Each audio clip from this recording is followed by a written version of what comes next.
People may change. Jadi ketika saya tahu konsep itu, saya ngerasa bahwa, oh, serem juga ya. Tapi ada potensinya, karena people always change until we die. Kita punya potensi untuk menjadi orang yang lebih baik.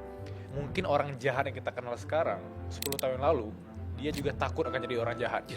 Even sesimpel koruptor, pasti pernah membenci koruptor ketika dia masih kecil gitu. Exactly. Aku pernah memikirkan seperti itu. Dan bukankah itu menyeramkan? Iya, itu menyeramkan sekali. Mas Bilal seorang muslim kan? Iya, Dan sebagai seorang muslim, yang kita takutkan adalah kita yang meninggal dalam keadaan murtad kan? benar. Dan syirik dan seterusnya. Benar. Dan itu menakutkan bagi saya. Jadi ketika saya tahu konsep itu, saya tuh benar-benar kebayang-bayang sebelum tidur.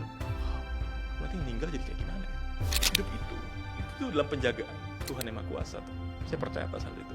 Itu sama kayak kita memikirkan orang punya harta triliun terus kita kayak ini gimana ya? Ngapain mikirin kalau kita nggak punya? Sama kayak bilang ngapain mikirin masa depan kalau emang hidup tuh bukan punya kita. Dan saya meyakini kita tuh dalam penjagaan sebaik-baiknya oleh Tuhan yang Maha Esa. Tugas kita lagi-lagi tuh bekerja bertanggung jawab hari ini sebaik-baiknya. Besok terus sampai besok. Siapa yang buat doktrin bahwa kita harus expert di satu hal? Kita tidak punya hak untuk kemudian menilai bahwa apa yang dilakukan tidak benar dalam kacamata kita. Jadi tidak expert di satu hal pun tidak kemudian jadi masalah selagi orang itu melaksanakan hidupnya secara baik. Apa pegangan yang harus orang punya di tahun 2026 sampai 2030 dari pandangan masa depan seorang Mas Indra ketika kita menyebutkan diri kita sebagai generalis? Tidak ada 3 framework yang saya gunakan.